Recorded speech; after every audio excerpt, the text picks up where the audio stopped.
Hey, Kelsey! Diane shouts as Kelsey walks through the door. Kelsey smiles and waves as she takes a sip of her coffee. Diane goes over to Kelsey and walks with her. We got a new resident today. Diane says. Oh? Kelsey replies. Kelsey approaches the nurse's station and looks at the schedule. Well, more specifically, you've got a new resident today. Diane explains with a slight giggle. The schedule says Kelsey works on Hall 100. Ugh, I hate Hall 100. Kelsey says with disappointment. It's going to be a long night, Assures Diane. Kelsey gives Diane a look of disgust and says, Where's Lisa? I know she's ready to give report and get the hell out of here. Kelsey and Diane walk to the break room, where Kelsey puts her lunch in the fridge and her personal items in a locker. As they leave the break room, Lisa is walking hastily down the hallway. Lisa! Diane shouts. Lisa turns around and she looks exhausted. Her hair is a mess, her scrubs are covered in stains, and Kelsey can visibly see bags under her eyes. Hey, Lisa. Kelsey said with a worried voice. Are you ready to give report? Oh, thank God you're here. Lisa says with relief, letting out a long, deep breath. It's been a long day, I see. Kelsey suggests. Lisa doesn't say anything. She just gives Kelsey a look that says, What do you think? Actually, this is perfect timing. Lisa exclaims. Follow me. Lisa leads Diane and Kelsey down the hallway, and they turn down Hall 100. The hall is dark with only one light working properly and another light flickering on and off inconsistently. And mysteriously, Hall 100 is colder than the rest of the facility. A lot colder. What's going on with the lights? Kelsey asked. Diane interjects before Lisa can answer. Screw the lights. Why the hell is it so cold? Not sure. Maintenance said they would have the lights fixed in the morning. Lisa replies. I have no clue why it's so cold. I can tell you when it started, though. Lisa points to a room at the end of the hall. Who asks for ice-cold water when it's cold as balls in here? The three of them walk down the hallway towards the room. Kelsey can feel it getting colder as they get further down the hallway. When they approach the door, Lisa looks back at Kelsey and says, Ready to meet the new resident? And she opens the door. As the women walk into the room, they are hit with a cold front, as if they were walking into a freezer. Diane turned around and stayed in the hallway, presumably because it was too cold. In the corner of the room, behind the head of the bed, sits an old woman in a wooden rocking chair. Wearing nothing but a sheer nightgown, the old woman is sitting comfortably. She isn't rocking, though. In fact, as the women entered the room, the old woman was staring at the door, like she knew they were there. About damn time. If I were a fish, I would have died. The old woman snapped at Lisa. Give me my damn water. She demanded, and she reached her hand out for the cup of ice water. Is there anything else I can do for you, Ms. Linda? Lisa asks politely. Linda doesn't say anything. She takes a sip of her water and shoos the women out. Before we leave, Ms. Linda, I want to introduce you to your aide for this evening. This is Kelsey, and she'll be taking over from here. Lisa says with a smile, gently nudging Kelsey to the front line. Hi, Ms. Linda. Kelsey says, waving her hand. Linda doesn't make a peep.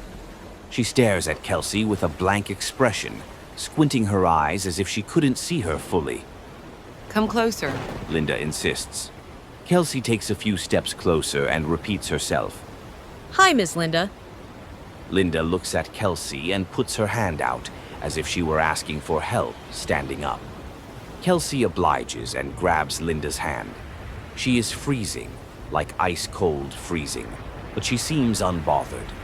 Linda abruptly pulls Kelsey down closer. It happened so fast that all Kelsey could think about was how much stronger this old lady was compared to other residents she had. Linda pulled in closer and whispered in Kelsey's ear. I hate Hall 100, too. Shivers ran down Kelsey's spine. She pulled her hand away and jumped back, startled.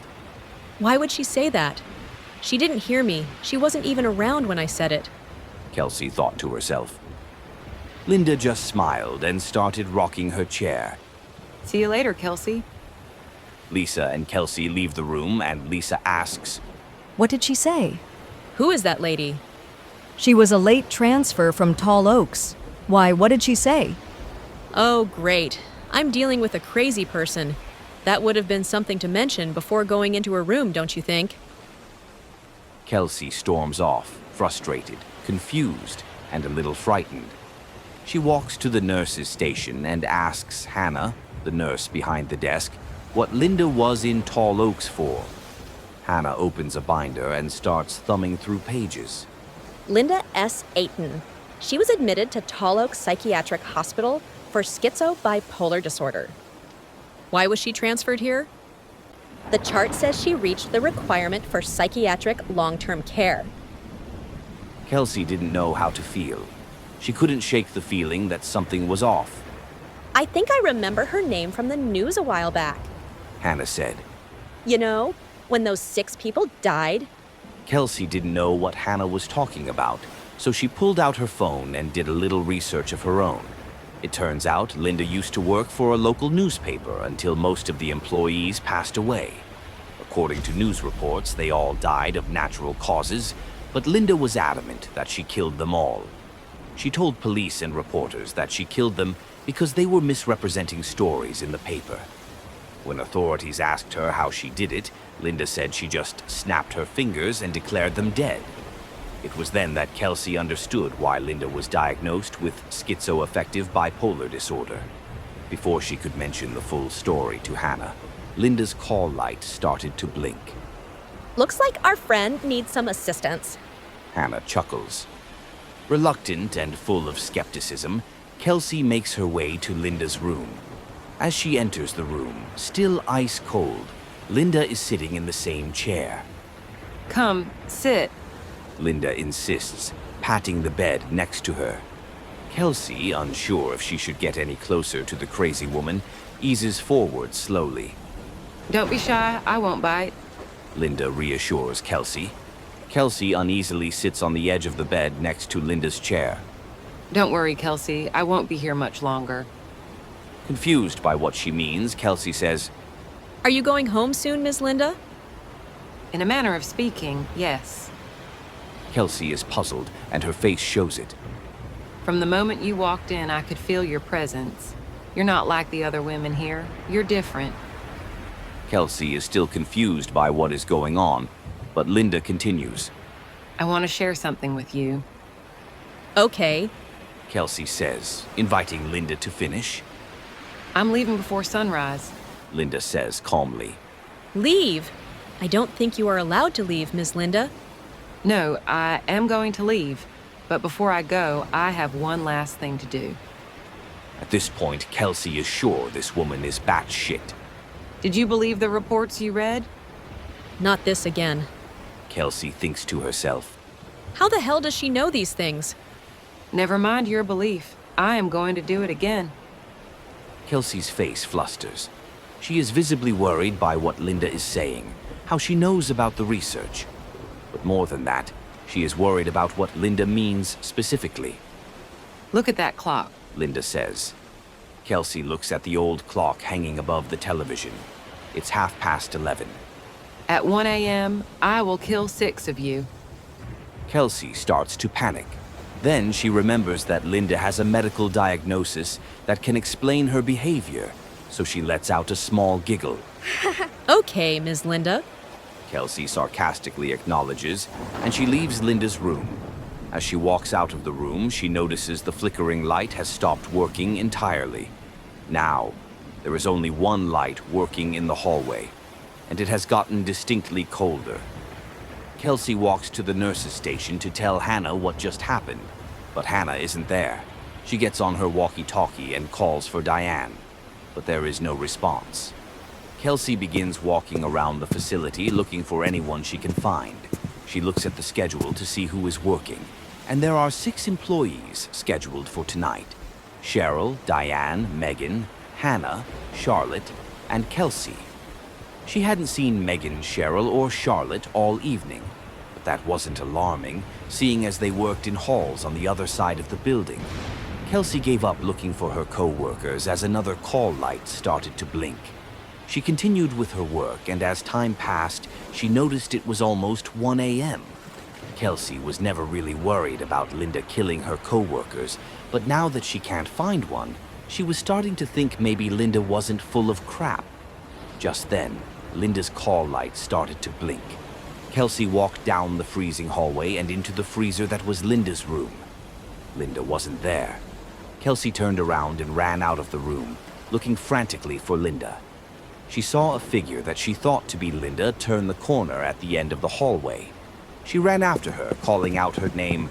Linda! Miss Linda! Kelsey reached the corner just as Linda entered the break room. Now, Kelsey is hauling ass. There is no telling what a resident can get into in the break room. She bursts through the break room door to find all 5 of her co-workers passed out in chairs, but no sign of Linda. She scans the room and unintentionally notices the clock on the microwave. It's now 1:03 a.m. She shakes Diane, trying to wake her up. Diane! Kelsey says. When that doesn't work, she tries the other women, but she has no such luck.